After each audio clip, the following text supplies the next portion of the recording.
திருநாய் காதலர்களுக்காக ஒரு பதிவு. என் பின்னாடி பாருங்கள். பின்னாடி பார்த்தீங்களா, திருநாய்ங்க ரோட்டில் படுத்து கிடக்குது. ஓகே, திருநாய்கள் ரோட்டில் படுத்து கிடக்குது. ஸோ இது மாதிரி தான் நம்ம ஊர்லேயுமே படுத்து கிடக்குதுங்க. இதுங்க ரோட்டில் வர்ற வண்டியெல்லாம் விரட்டிக்கிட்டு அதுங்களை துரத்திக்கிட்டு தெரியும். ஸோ அந்த மாதிரி தான் பண்ணிக்கிட்டு இருக்கோம். ஸோ இப்படி தான் நடக்குது. இப்போ இது சம்மந்தமாக ஒரு போஸ்டிங் நான் ஒரு சமூக வலைதளத்தில் போட்டிருந்தேன். அந்த சப்போர்ட்டர்கிட்ட சில கேள்விகள் கேட்டிருந்தேன், நாய்களுக்காக சப்போர்ட் பண்ணுறவங்ககிட்ட. அப்போ அவங்கள்ட்ட கேள்வி கேட்கும்போது அந்த அம்மா ஆத்திரமாக, நான் நாய்களுக்கெல்லாம் அவ்வளோ உதவி பண்ணுறேன், செய்கிறேன், என் தெருவில் தினமும் நான் தான் நாய்களுக்கு சாப்பாடு போடுறேன், உனக்கு என்ன தெரியும், வேணும்னா பாரு அப்படி இப்படின்னு சொன்னாங்க.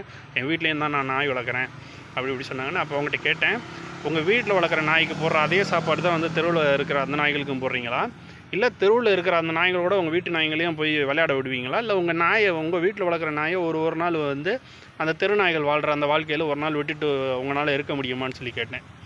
உடனே அந்த அம்மா சைலண்ட் ஆகிட்டு என்னை அதுக்கப்புறம் பதிலே போடலை. இன்னொரு லேடி என்ன சொல்கிறாங்க, நான் என்னைய பாரு, நான் அங்கெங்கெல்லாம் சாப்பாடு போடுறேன், அவ்வளோ செலவு பண்ணுறேன், டெய்லி 100 நாய்க்கு சாப்பாடு போடுறேன், என்னை பற்றி அங்கே கேட்டுப்பார் அப்படி இப்படின்னு. நான் அந்த அம்மாட்ட அதே கேள்வி தான் கேட்டேன். அந்த அம்மா சைலண்ட். ஏன்னா இவங்கெல்லாம் எப்படின்னா, நாயை காட்டி காசு கலெக்ட் பண்ணி. இப்போ இன்னொரு சமூக வலைத்தளத்தில் பார்த்தேன், அப்புறமா நான் பிச்சை எடுத்து நாய்களுக்கு சாப்பாடு போடுறேன். எதுக்கு பிச்சை எடுக்கிற? இவங்க நாயை காட்டி காசை பறிக்கிறது. இதே மாதிரி ஒரு சம்பவம் மலேசியாவிலேயும் நடந்துச்சு. 2 சம்பவம் இப்போ தான் ஒரு 6 மாதத்துக்கு முன்னாடி ரொம்ப அந்த சில சேனலில் ஓடிக்கிட்டு இருந்துச்சு. என்னென்னா, தெருநாய்களை காட்டி ஒரு போதர் மாதிரி, இந்த மாதிரி ஒரு காடு மாதிரி ஒரு இடத்த காட்டி, இந்த மாதிரி நாய்கள்லாம் வச்சு கஷ்டப்பட்டுருக்கேன், எனக்கு ஒரு இடம் வேணும், இடம் வாங்கணும், அதுக்கு யாராவது உதவி பண்ணுங்கன்னொடனே மலேசிய இந்தியர்களுக்கு ரொம்ப இறக்க குணம், காசை அள்ளி தெரிச்சிட்டாங்க.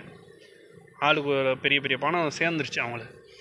இதே நேரத்தில் இன்னொரு பொம்பளை இதேமாதிரி நாய்களை ஷெல்டர் மாதிரி வச்சு நடத்தி சம்பாரிச்சுன்னு இருக்குது.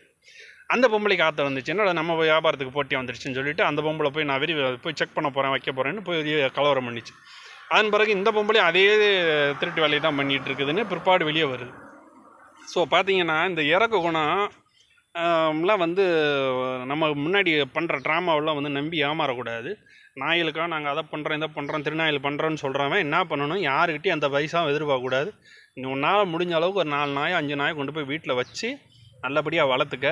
அதுகளுக்கு வேணுங்கிற வேக்சினை போடு, லைசன்ஸ் வாங்கிக்க, மாநகராட்சியில் வாங்கிட்டு கழுத்தில் வெளியில் கூட்டு போகும்போது கழுத்தில் கயிறு போட்டு கட்டி, யாருக்கு எந்த பாதுகாப்பு இல்லாமல் இப்போ உச்சநீதிமன்றம் சொன்ன மாதிரி வாயிலெல்லாம் முகமுடியெல்லாம் போட்டுட்டு கூட்டு வா. யார் என்ன சொல்ல போகிறாங்க?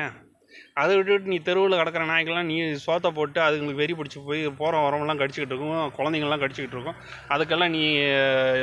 அதுக்கெல்லாம் எதிர்ப்பு தெரிவித்தா நீ எங்ககிட்ட சண்டை போட்டுட்டு இருப்பியா? ஸோ அதெல்லாம் வச்சுக்காதீங்க. உங்கள் இறக்கத்துக்கு நீங்கள் பின்னாடி வச்சுருக்கிற வியாபாரம்